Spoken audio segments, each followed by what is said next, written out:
Welcome to The Boiling Point. I'm Richie Ware, and this is Alex Taylor. And Alex is actually in our rental division, and he's got this cool shirt on. This guy's in hot water, and so what are we going to do? We're going to talk a little bit about hot water today. So did you wear that just for this? Absolutely. Perfect. All right, good. Actually, I just told him we're going to do this, and he's like, look at how I wear the shirt. I'm like, sure, absolutely. No better time. So Alex, in the rental department, we obviously have steam rentals where we actually put boilers and work with steam and high pressure and things like that. But we actually have some hot water. And I thought it would be kind of fun to talk a little bit about, maybe fun, but really informative, of just, what applications are they for hot water? Sure. So it's actually a lot more common than you'd think. In our business, we do more commercial and industrial work, so not as much residential. But we do see a lot of like hotels, we see medical facilities, assisted living facilities, jails, prisons. We see it in some food production as well. There's quite a few different places, but anyone that's using it for one of two applications, usually it's going to be either heating, whether it's heating a process, heating a building, a lot of building heat in the winter, and then also domestic. You might hear it as potable or potable, depending on what part of the country you're in. Yeah. But domestic hot water that's actually going to be consumed by people. It could go into kitchens, laundries, anything like sinks and showers. Even if it's going into food or beverage production, it might also be in washdown applications to clean off food surfaces.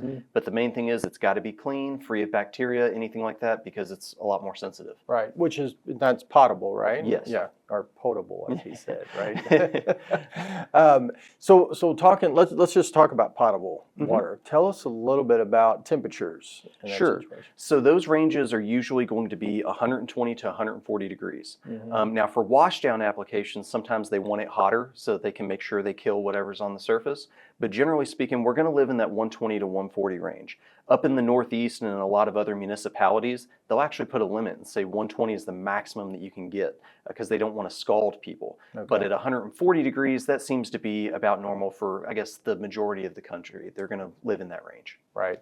And so when people call you and they have this particular application, maybe walk us through what are some things that they would actually ask you? Sure. So unfortunately, when we get these calls, a lot of people aren't terribly familiar. They just know their boiler's broken, they need hot water, so we have to start walking them through this. So for one, identifying, is this a domestic, potable application, or is it a heating load that's not going to touch anything people could consume? That's the biggest thing because it does make a serious difference in what equipment we select for it. And then the second thing is going to be, well, what size equipment do we need? Whereas with steam boilers, they're usually rated in boiler horsepower, or you get up to a certain size and now it's thousands of pounds per hour. Right. On the hot water side, it's almost always in millions of BTU, or hundreds of thousands if it's small. Right. But basically, we're looking at BTU per hour. If people don't know what their size is, usually you can walk around to your boiler, take a picture of the boiler plate and send it to us, and we'll see what that is there.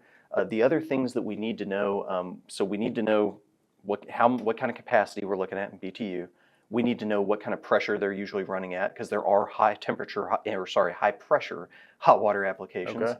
And then we also need to know their inlet and outlet temperatures and how many gallons per minute they're flowing. Okay. Those are really important for us for sizing. Right. And so can you actually size something if somebody only has horsepower?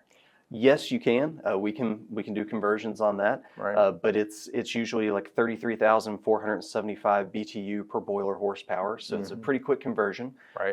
But generally speaking, we can get there, but we do need some of that information. And what's really important is the temperature. If they don't know their inlet and outlet temperatures, that can really play a difference on whether or not they've got a condensing application or non-condensing. And the equipment does matter. You can't use a non-condensing boiler in a condensing application. You'll destroy it. Right. So making sure that we know what we're up against on the front end lets us or allows us to select the right equipment for it. Right. Why don't you go over, since you brought that up, the condensing and non-condensing, and because I think that'll help folks. What Sure. is condensing? Okay, so when you're dealing with heat exchange, like we do in the boiler industry, I mean, we're firing fuel into a metal container. On the other side of it, it's got water that's either being evaporated for steam or heated up for hot water. When you hit 140 degrees on the water that's going into that boiler and you start raising it from there, you will typically hit a range, for about 35 degrees or so where it's not going to condense on the fire side of that boiler, on the outside of the heat exchanger. So if you're below that point, if you're in the low 130s or below, so an example of that application is I've got city water coming in right out of the tap at 60 degrees. When you try to increase from there, that is going to condense because it's so cold, it's going to condense like the outside of a beer can. Okay. Also, if you go above that range of 35 degrees, usually that is where a lot of boilers will also condense. It's just such a drastic increase in temperature that they can't take it. Right. So if you've got a condensing boiler, they're designed to capture that condensation, which is highly acidic and corrosive.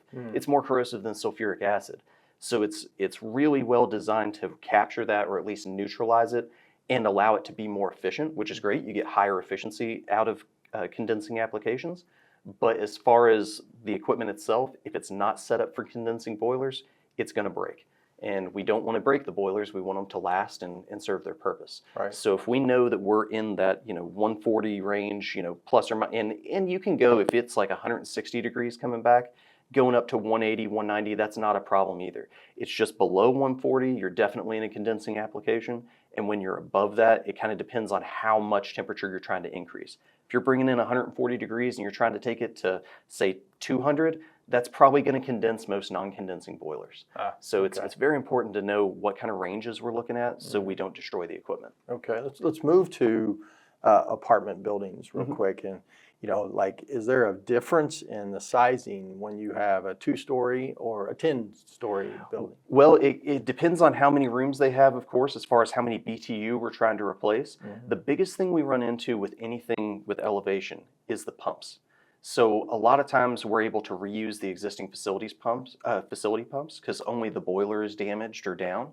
When we can't, that becomes a bit of an issue because the pumps that come with most people's hot water units, especially with ours, they've only got so much range of feet of head of lift that they can do to move that water up.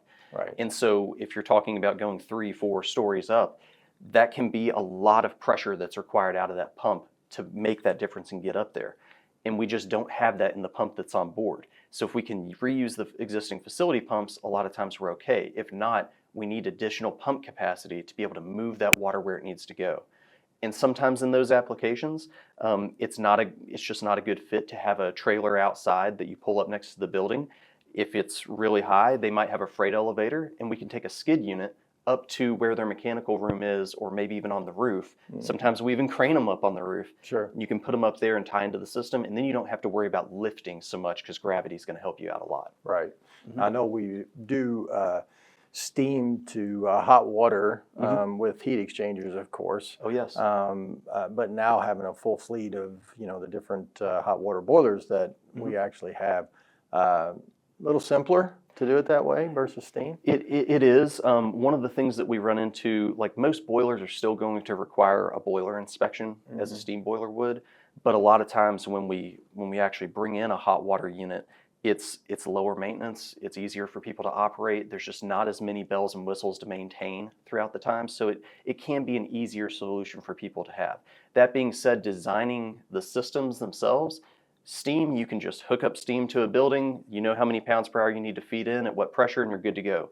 With hydronics, everything matters. The piping matters, the pumps matter, everything has to be sized right. Yeah. So it's a little bit more tricky when we're trying to come into a new facility and just hook up to it and say, hey, let's make this work. Right. But as far as the equipment itself, it is a lot simpler to work with. Sure. And you can actually take some of the hot water and actually have some type of air, right, in coils to be able to get some heat from that. Yeah, you can.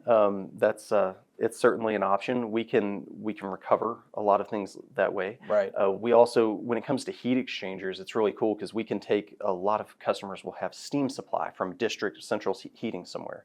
And we'll take that steam in and put it through a shell and tube heat exchanger or a plate and frame heat exchanger, and give them hot water off that as well. Sure. So there's a lot of ways you can manipulate and work with it. Cool. Well, hot water is continuing to be a big thing, and appreciate all that you are doing. And if you would love more information, you can get that from Alex, but you can also go out, check out our boiling points.